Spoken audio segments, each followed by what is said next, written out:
everyone, welcome back to another video feature on Collect Jurassic. I'm Tim, and today we're going to be looking at something that's actually pretty cool and pretty unique. These are the Jurassic World Fallen Kingdom McDonald's toys. Now, I bet a lot of you out there are thinking, I don't remember McDonald's getting Jurassic World Fallen Kingdom toys.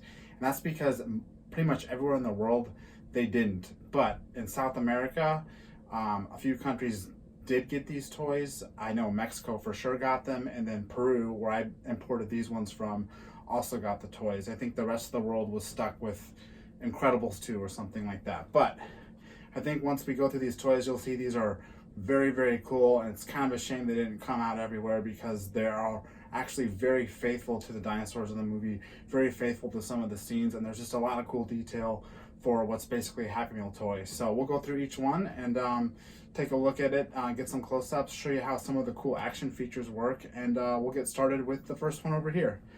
So the first toy we have is Stiggy Moloch.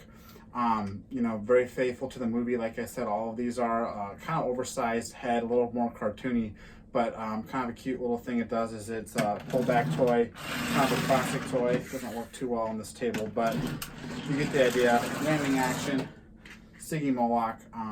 Just like I said, cute little toy, very nice. Not too much to this one though. Same kind of deal as the Stegosaurus figure. He doesn't roll back and forth necessarily, but, where he doesn't have the pullback feature, but he does have a nice kind of head bobbing, tail swinging action, not unlike the latest Mega Dual Attack Dino Rivals figure from Mattel. But again, you know, pretty faithful to the movie. I like the different colored plates. The proportions are a little bit cartoony, but you know, still instantly recognizable as a stegosaur. A nice little rolling feature. Those are the only two that actually do that with that kind of rolling feature. The rest are a little more static. We'll take a look at the next one here, Triceratops. You know, as far as recreating a scene goes, I'm guessing this is when they were captured or something, because you have this nice, cool Triceratops, a little plant in front of him, and you move the plant around, and his head swings, kind of, you know, in effect. But yeah, obviously a Jurassic Triceratops, nice and large, cool little cage features on the base of the figure. Yeah, pretty nifty little guy. Something about this whole line that's cool is just that they do cover pretty much every species in the movie, minus I think Sinoceratops, Compsognathus, Pteranodons. I guess there's a lot they don't cover, but to be fair, there were a ton of dinosaurs in Jurassic World Fallen Kingdom, so we're lucky to get everything we have here as it is. All right, next up is Blue. Now this is where we get with the interesting action features, which is using magnetics. It doesn't work super well, but when it does work, it's cool. But yeah, you can see Blue here with her faithful colors. One thing I think that's interesting that I kind of wanted to talk about was a lot of these figures have the perfect paint coloring for the dinosaurs they represent, which I give credit to Universal Branding, who probably picked out Pantone colors or something so that these figures really can all kind of be instantly recognizable, like the T-Rex, the Carnotaurus, Blue, Stiggy to a certain extent. You know, it's cool that you can kind of get an idea across whether it's a McDonald's toy or a plush or a Mattel toy or what have you, that's the Jurassic Park dinosaur, or sorry, that's the Jurassic World dinosaur that we're trying to represent.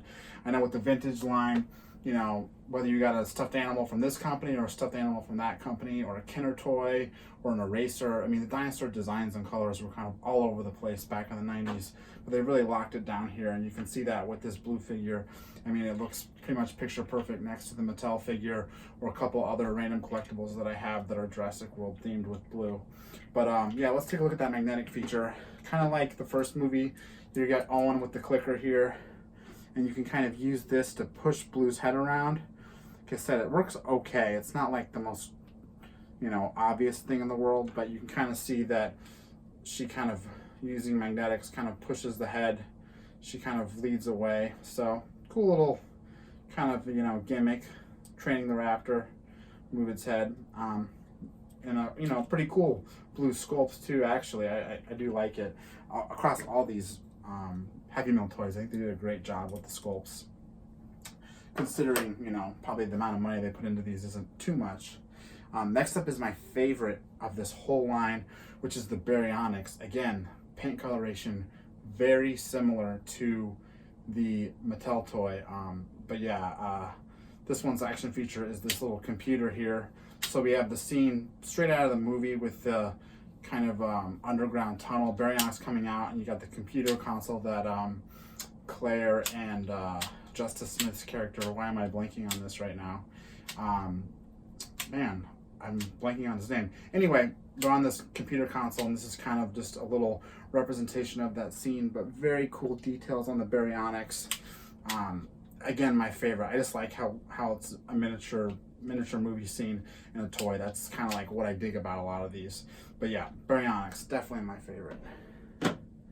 Next up is the Brachiosaurus. They did not opt to do the now famous scene of, you know, the Brachiosaurus on the dock getting consumed in flames, but still cool to have a Brachiosaurus figure in this assortment, considering some of the other ones they left out, like the Pterodactyl or Pteranodon. But he kind of has the same magnetic feature. This time, instead of leading him with like a little training clicker, you're actually feeding him with a little tree here. So his head just kind of like goes to it instead of going away from it.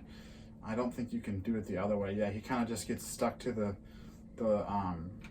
trees. I guess you can kind of lead him with it like Blue, but I think it's meant to be more like you're feeding him, and you can see that kind of little action there of him, you know, eating the tree.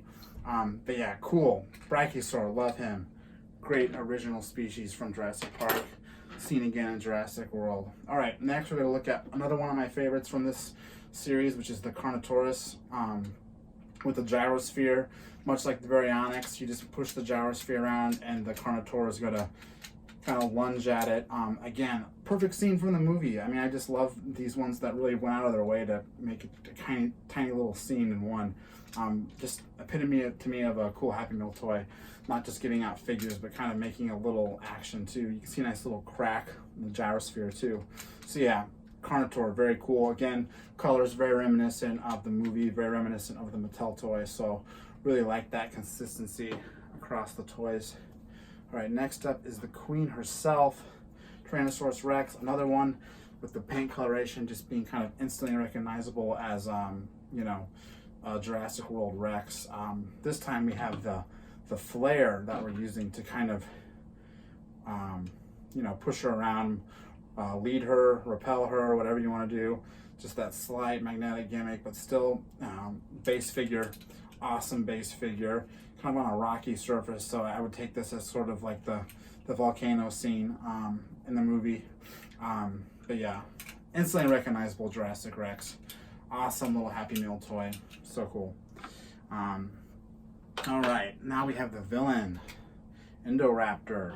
Not as black as some of the other figures. She's more of like a slate, kind of really dark blue almost. But what I really like about this one is the window canopy she's on is it's translucent, which is very cool. It's got kind of scratch marks and stuff, some details like that too. But you know, very cool that they kind of went out of their way to use that clear plastic to show the window. She's in her kind of, you know, lunging pose in the movie. Another flare action for this figure that you can kind of lead her with. I don't remember that happening in the movie, but you know, had to get that magnetic feature in somewhere. Would have been cool if they used the actual gun, but it's a Happy Meal toy, so I can see why they wouldn't want to put a little plastic gun in here. But you know, still cool that they thought to use the magnetic feature for that. The last one of this line, kind of the odd man out, is Baby Blue hatching from the egg. Not something we ever saw in the movie, and also totally different in terms of kind of scale with these other figures. It's a very cartoony, large head, almost like a bobblehead almost. But you know, same magnetic feature as Big Blue with the head leading. Let me show you here. Again, doesn't work super well, but you can kind of get an idea here. Kind of makes it move in a lifelike manner. But yeah, the odd man out, but nice little toy. I think this is the one I saw most people pick up on social media. People that did live in a country where they had McDonald's carrying these toys. This one was a popular one, but overall the entire line is super cool and worth collecting to me. That's why I went out of my way to get them. You know, we haven't had a ton of Happy Meal toys for Jurassic. Burger King had some back when they released the 3D movie, which I have over here on the shelf. But I just love how they went out of their way and did all the dinosaurs from the movie, or well, most of the dinosaurs from the movie, and really gave each one, you know, its own kind of scene. Didn't go too cheap on these. I think, you know, different colors, different paint schemes, different bases, everything kind of feels different, and seeing them all together, it's just a really cool collection. And something that I really wish had come to McDonald's all around the world, because I know obviously every Jurassic collector out there would have rushed out to get every one of these, but as it was, they only came out in South America. If you're interested in these, that I do know that they're still on eBay individually and in groups. It does cost a little bit because they are from out of the country, but totally worth it in my opinion. And I'm really happy that I could do this video and share it with everyone. But you know, that's about all I have for this video. I hope you enjoyed it. We have more video content coming up. Really looking forward to my next video. I'm going to kind of do a tour around my personal collection here in this room. I think a lot of people will really dig that. I have some really cool pieces, obviously all the Mattel figures, but I'll save that for next time. So yeah, until then, I'm Tim with Collect Jurassic, and that's all I got.